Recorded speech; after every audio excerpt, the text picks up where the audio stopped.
हाय मित्रांनो, RJ Marathi YouTube चॅनलवरती आपल्या सर्वांचे स्वागत.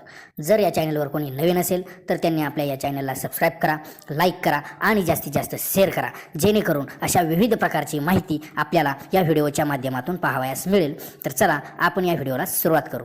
आज आपण बँक आधार सीडिंग स्टेटस कसे चेक करायचे किंवा आपल्या बँकेला आधार लिंक आहे किंवा नाही, तसेच आपल्या आधारला कोणती बँक लिंक आहे हे या व्हिडिओच्या माध्यमातून पाहणार आहोत. तर चला सुरुवात करू. तर सर्वप्रथम आपल्याला कोणत्याही ब्राउझरमध्ये जायचे आहे. गुगल असेल, क्रोम ब्राउझर असेल किंवा ओपेरा मिनी ब्राउझर असेल, कोणत्याही ब्राउझरमध्ये जाऊन आपल्याला या ठिकाणी सर्च करायचे आहे आधार सर्च केल्यानंतर आपल्याला या ठिकाणी हे अशा प्रकारची वेबसाईट ओपन होते. UIDAI ही अशा प्रकारची वेबसाईट ओपन होते. ही वेबसाईट ओपन झाल्यानंतर सर्वप्रथम जी वेबसाईट आहे त्याच्यावरती आपल्याला क्लिक करायचे आहे. क्लिक केल्यानंतर या ठिकाणी आपल्याला कोणती भाषा निवडायची आहे ती भाषा आपण या ठिकाणी निवडू शकता. या ठिकाणी पहा, इंग्लिश आहे, हिंदी आहे, मराठी आहे, अशी कोणतीही प्रकारची भाषा आपण या ठिकाणी निवडू शकता. तर मी या ठिकाणी इंग्लिश ही भाषा निवडत आहे. तर पहा, या ठिकाणी आपल्याला आधारचे हे पेज ओपन झालेले पाहावयास मिळते. तर हे पेज ओपन झाल्यानंतर आपल्याला खाली यायचे आहे. या ठिकाणी बरेच काही ऑप्शन आपल्याला या ठिकाणी दिलेले आहेत. तर या ठिकाणी अपडेट आधार, गेट आधार, आधार सर्व्हिसेस अशा प्रकारचे ऑप्शन आपल्याला या ठिकाणी दिलेले आहेत. तर आपल्याला आधार सर्व्हिसेस या ठिकाणी आपल्याला क्लिक करायचे आहे. तर पहा, या ठिकाणी क्लिक केल्यानंतर पुन्हा आपल्याला अशा प्रकारचे पेज ओपन होत आहे. या ठिकाणीही आपल्याला अजून काही ऑप्शन दिलेले आहेत. तर या ठिकाणी व्हेरीफाय आधार,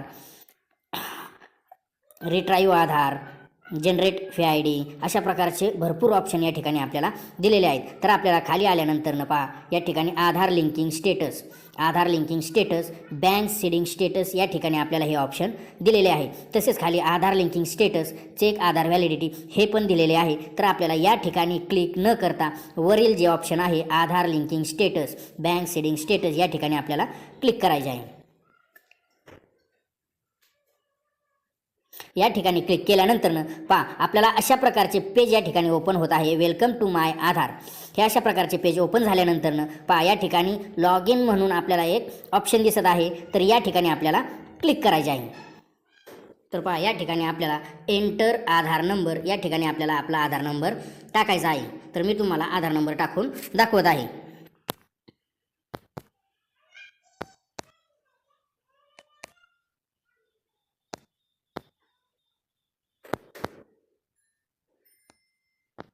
तर हा आधार नंबर टाकून झाल्यानंतर आपल्याला या ठिकाणी एंटर कॅप्चा हा ऑप्शन दिलेला आहे. या ठिकाणी आपल्याला आपला कॅप्चा टाकायचा आहे. तो शेजारी दिलेला हा जो कॅप्चा आहे तो आपल्याला जसाच्या तसाच या ठिकाणी टाकायचा आहे. तर मी तुम्हाला या ठिकाणी कॅप्चा टाकून दाखवत आहे.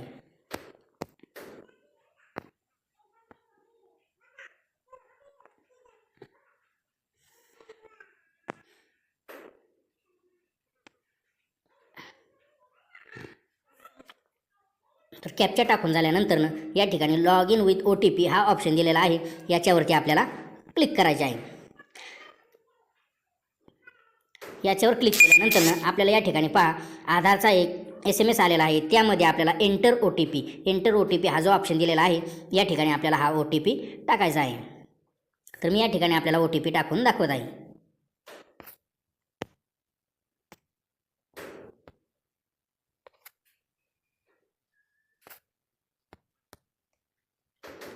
तर पहा, या ठिकाणी हा OTP टाकून झाल्यानंतर या ठिकाणी लॉग इन हा ऑप्शन दिलेला आहे. तर आपल्याला लॉग इन या बटनावरती क्लिक करायचे आहे. तर पहा, लॉग इन या बटनावर क्लिक केल्यानंतर आपल्याला या ठिकाणी कोपऱ्यात आपला जो फोटो आहे तो फोटो या ठिकाणी दिसत आहे आणि खाली विविध प्रकारच्या सर्व्हिसेस या ठिकाणी आपल्याला दिलेल्या आहेत. तर आपल्याला खाली यायचे आहे. खाली आल्यानंतर पहा, या ठिकाणी बँक सीडिंग स्टेटस हे दिलेले आहे. तर आपल्याला बँक सीडिंग स्टेटस यावरती क्लिक करायचे आहे. यावरती क्लिक केल्यानंतर पहा, आपले बँक सीडिंग स्टेटस या ठिकाणी आपल्याला दिसत आहे. तर पहा, या ठिकाणी congratulation your Aadhaar bank mapping has been done म्हणजे आपले आधार हे बँकेला लिंक आहे असे या ठिकाणी दिलेले आहे. तर ते कोणत्या बँकेला लिंक आहे हे पण या ठिकाणी आपल्याला दिलेले आहे. या ठिकाणी पहा, आधार नंबर, या ठिकाणी आपला आधार नंबर दिलेला आहे. शेवटचे जे 4 अंक आहेत ते आपल्याला या ठिकाणी दिसत आहेत. त्याच्यानंतरनं बँक नेम, आपल्याला या ठिकाणी आपल्या आधारला कोणती बँक लिंक आहे हे पण या ठिकाणी दिलेले आहे. बँक ऑफ महाराष्ट्र, या ठिकाणी कोणती बँक आहे ती पण आपल्याला या ठिकाणी दिसत आहे. तसेच आपले बँक सीडिंग स्टेटस हे ॲक्टिव्ह आहे की इनॲक्टिव्ह हे पण या ठिकाणी आपल्याला दिसत आहे. जर आपले बँक सीडिंग स्टेटस ॲक्टिव्ह असेल तर ते आपले बँकला लिंक आहे आणि ते आपले बँक सीडिंग स्टेटस चालू आहे असा याचा अर्थ होतो. जर या ठिकाणी तुमचे बँक सीडिंग स्टेटस इनॲक्टिव्ह दिसत असेल तर तुमचे ते बँक सीडिंग स्टेटस इनॲक्टिव्ह झालेले आहे, म्हणजे ते ॲक्टिव्ह होते पण काही कारणास्तव ते इनॲक्टिव्ह झालेले आहे, म्हणजे बंद झालेले आहे असा याचा अर्थ होतो.